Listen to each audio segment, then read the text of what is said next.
Assalamualaikum warahmatullahi wabarakatuh. Nama saya Hafid Aulia Daras, NPM 1009031031925 dari kelas Manajemen Keuangan Islam kelas F. Saya akan mempresentasikan materi tentang manajemen persediaan syariah. Pengertian persediaan. Persediaan adalah bahan atau barang yang disimpan yang akan digunakan untuk memenuhi tujuan tertentu, misalnya untuk digunakan dalam proses produksi atau perakitan, untuk dijual kembali, atau untuk suku cadang dari peralatan atau mesin. Persediaan dapat berupa bahan mentah, bahan pembantu, barang dalam proses, barang jadi, ataupun suku cadang. Fungsi persediaan. Fungsi persediaan dibagi menjadi 4. Yang pertama, menghilangkan risiko keterlambatan pengiriman bahan baku atau barang yang dibutuhkan perusahaan. Kedua, menghilangkan risiko jika material yang dipesan tidak baik sehingga harus dikembalikan. Ketiga, menghilangkan risiko terhadap kenaikan harga barang secara musiman atau inflasi.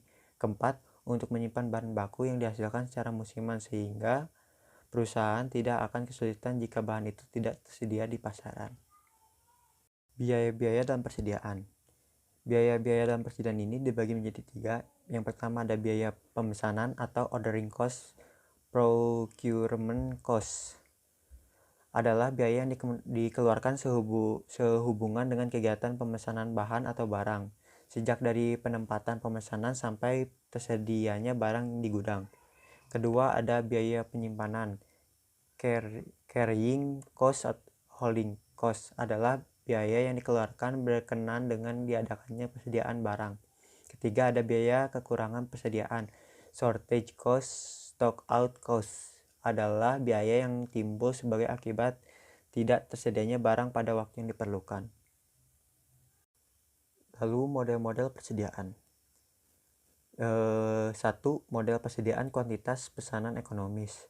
Kuantitas pesanan ekonomis atau Economic Order Quantity atau yang disingkat EOQ merupakan salah satu model klasik diperkenalkan oleh F.W. Harris pada tahun 1914, tetapi paling banyak dikenal dalam teknik pengendalian persediaan.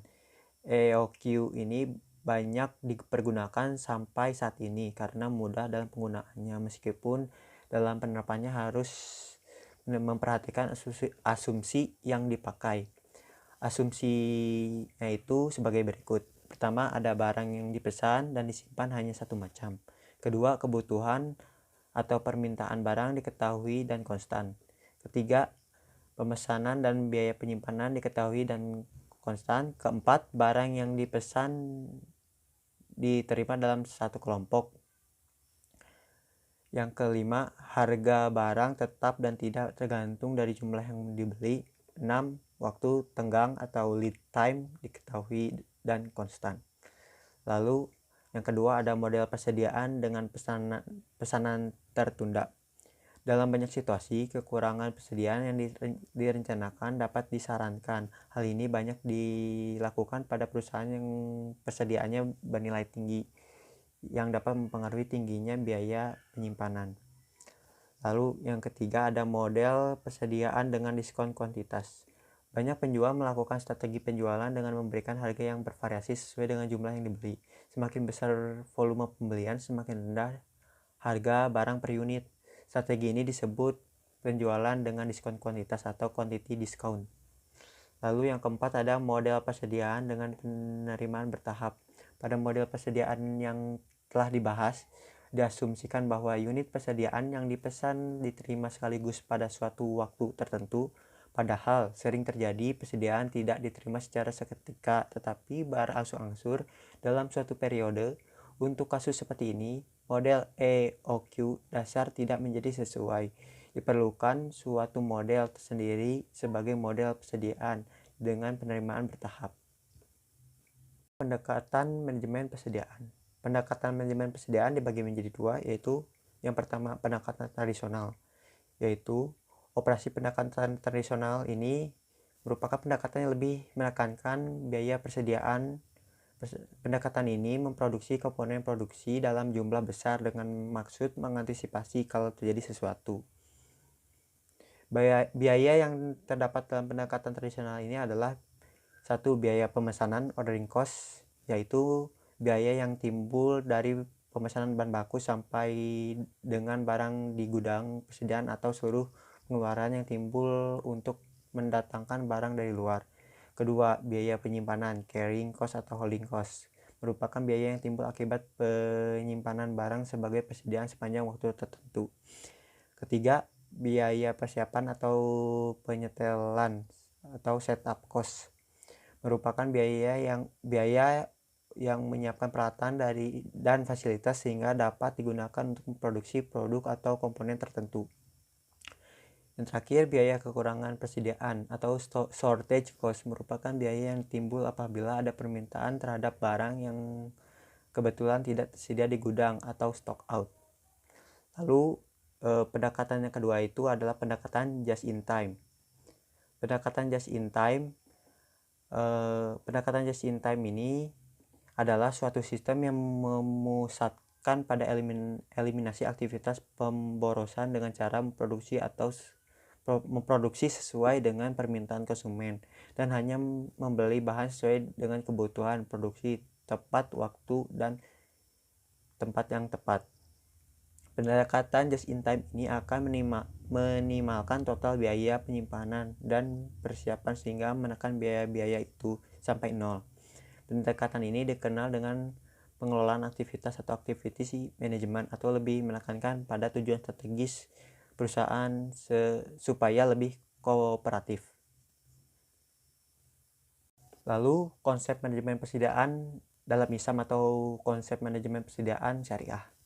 Setiap individu maupun kelompok selalu memerlukan persediaan yang memadai agar tidak dihadapkan dengan risiko jika suatu saat tidak dapat memenuhi keinginannya, terutama dalam hal perusahaan.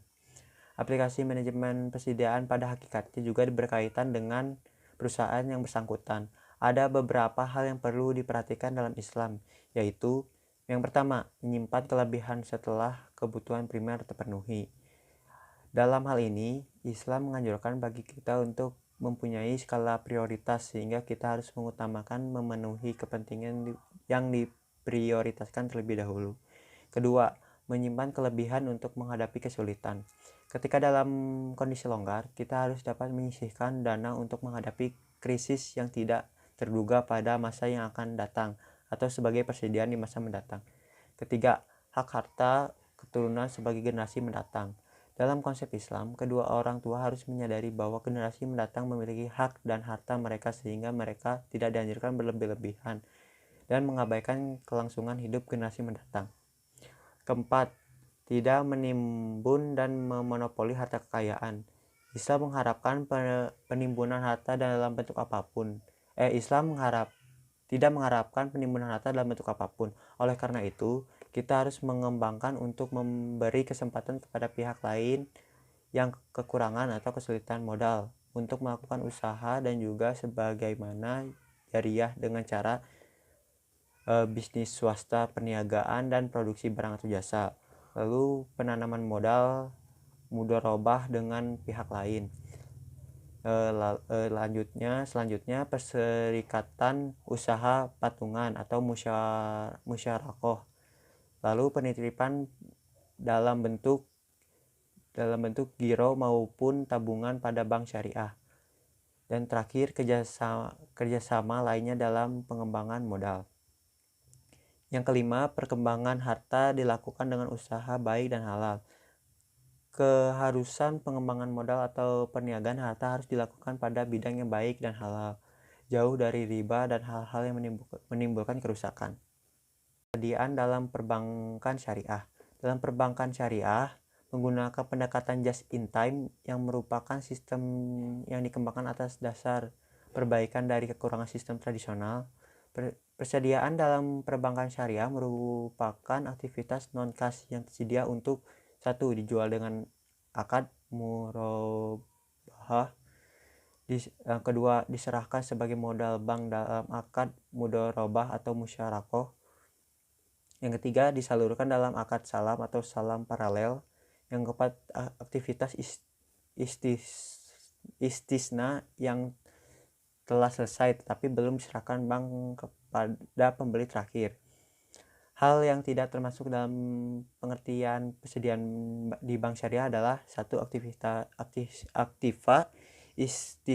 istisna dalam penyelesaian, lalu kedua, aktivitas tetap yang digunakan oleh bank, ketiga, aktiva ijarah. Sekian presentasi dari saya, mohon maaf bila ada kesalahan. Semoga bermanfaat. Wassalamualaikum warahmatullahi wabarakatuh.